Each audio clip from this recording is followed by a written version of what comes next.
ಕಾಲಿನ ಮೇಲೆ ಇಲ್ಲ ಪಾದದ ಕೆಳಗಡೆ ಭಾಗ ಕಾರ್ನ್ ಕಲ್ಲು ಹೊತ್ತು ಇಲ್ಲ ಆನಿ ಯಾಕೆ ಆಗುತ್ತೆ ಗೊತ್ತಾ? 65 ಶರೀರದ ಬಗ್ಗೆ ತಿಳ್ಕೊಳ್ಳೋಣ. ನಾನು ನಿಮ್ಮ ವೈದ್ಯ ಅರುಣ್. ನನ್ನ ಪೇಜ್ ಪ್ರಾಬ್ಲಮ್ನ ಮರೆಯಬೇಡಿ. ನಿಮ್ಮ ಕಾಲಿನ ಕೆಳಗಡೆ ಒಂದು ಚಿಕ್ಕದಾದ ಗಟ್ಟಿಯಾಗಿ ಚರ್ಮ ಇರುತ್ತೆ. ಅದು ಪ್ರೆಸ್ ಮಾಡಿದ್ರೆ ನಡೆದಾಡಿದ್ರೆ ನೋವು ಬರ್ತಾ ಇರುತ್ತೆ. ಅದಕ್ಕೆ ನಾವು ಕಾರ್ನ್ ಅಂತ ಅಂತೀವಿ. ಆದರೆ ನಮ್ಮ ತಲೆಯಲ್ಲಿ ಬರೋದು ನನಗೆ ಯಾಕೆ ಆಯಿತು ಅಂತ. ಚರ್ಮ ಪ್ರೆಷರ್ ಬಿದ್ದರೆ ಅಲ್ಲಿ ದಪ್ಪ ಆಗುತ್ತಾ? ಇಲ್ಲ, ಆ ಥರ ಆಗಲ್ಲ.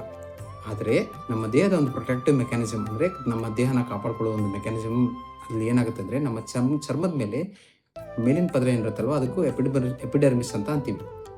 ಅದರಲ್ಲಿ ಕೆರೆಟಿನೋಸೈಟ್ಸ್ ಅಂತ ಸೆಲ್ಸ್ಗಳಿರ್ತವೆ. ಇವೇನು ಮಾಡ್ತವೆ ಅಂದರೆ ಹೊಸ ಚರ್ಮಗಳನ್ನ ರೆಡಿ ಮಾಡ್ತಾ ಇರ್ತವೆ. ಡೈಲಿ ಹೊಸ ಚರ್ಮಗಳನ್ನ ಪ್ರೊಡ್ಯೂಸ್ ಮಾಡ್ತಾ ಇರುತ್ತೆ. ನಮ್ಮ ಚರ್ಮನ ಕಾಪಾಡ್ತಾ ಇರುತ್ತೆ.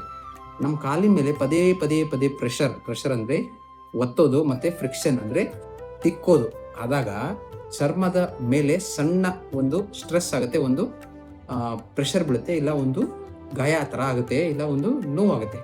ಆ ಸ್ಟ್ರೆಸ್ಗೆ ಪ್ರತಿಕ್ರಿಯೆಯಾಗಿ ಕೆರೆಟಿನೋಸೈಟ್ಸ್ ನಮ್ಮ ದೇಹದಲ್ಲಿ ಹೆಚ್ಚಿಗೆ ಕೆರಾಟಿನ್ ಪ್ರೊಡ್ಯೂಸ್ ಮಾಡುತ್ತೆ. ಆ ಚರ್ಮದ ಮೇಲೆ ಜಾಸ್ತಿ ಪದರ ಬರುತ್ತೆ, ಅದು ದಪ್ಪ ಆಗುತ್ತೆ. ಅದನ್ನು ನಾವು ಹೈಪರ್ ಕೆರಾಟೋಸಿಸ್ ಅಂತ ಕರಿತೀವಿ.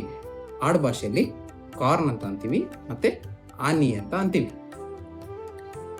ಇದು ಯಾಕಾಗುತ್ತೆ ಅಂದರೆ, ಮುಂದೆ ಜಾಸ್ತಿ ಪ್ರೆಷರ್ ಆ ಭಾಗಕ್ಕೆ ಬರ್ತಾ ಇದೆ, ಫ್ರಿಕ್ಷನ್ ಆಗ್ತಾ ಇದೆ ಅಂದರೆ ಅಲ್ಲಿ ಹೊರಗಡೆಯಿಂದ ಏನಾದರೂ ಕೆಟ್ಟ ಪದಾರ್ಥಗಳು ಬರೋ ಚಾನ್ಸಸ್ ಇರುತ್ತೆ. ಅದಕ್ಕೆ ಅದನ್ನು ಗಟ್ಟಿ ಮಾಡಿ ಅದನ್ನ ಸೀಲ್ ಮಾಡಿಬಿಡ್ತವೆ.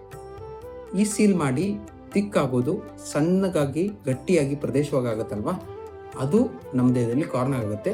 ಆ ಜಾಗದಲ್ಲಿ ಪ್ರೆಸ್ ಮಾಡಿದಾಗ ಗಟ್ಟಿ ಇರೋದ್ರಿಂದ ಅಲ್ಲಿ ನಿಮಗೆ ನೋವು ಬರುತ್ತೆ.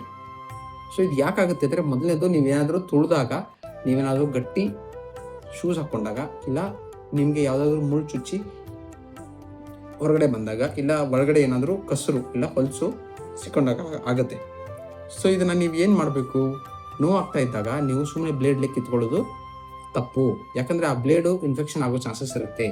ಅದರಿಂದ ನಿಮ್ಮ ಕಾಲಿಗೆ ಇನ್ಫೆಕ್ಷನ್ ಆಗೋ ಚಾನ್ಸಸ್ ಇರುತ್ತೆ. ಶುಗರ್ ಇರುತ್ತಂದರೆ ನಿಮಗೆ ಮುಂದೆ ಕಾಲು ಕಟ್ ಆಗೋ ಪರಿಸ್ಥಿತಿನೂ ಬರೋ ಚಾನ್ಸಸ್ ಇರುತ್ತೆ. ಅದಕ್ಕೆ ನೀವು ಡಾಕ್ಟರ್ ಹತ್ರ ಹೋಗಿ ಒಂದು ಸ್ಟೆರೈಲ್ ಎನ್ವಿರಾನ್ಮೆಂಟಲ್ಲಿ ಕಾರ್ನ ತೆಗೆಸ್ಕೊಳ್ಳೋದು ತುಂಬ ಒಳ್ಳೆಯದು. ಧನ್ಯವಾದ.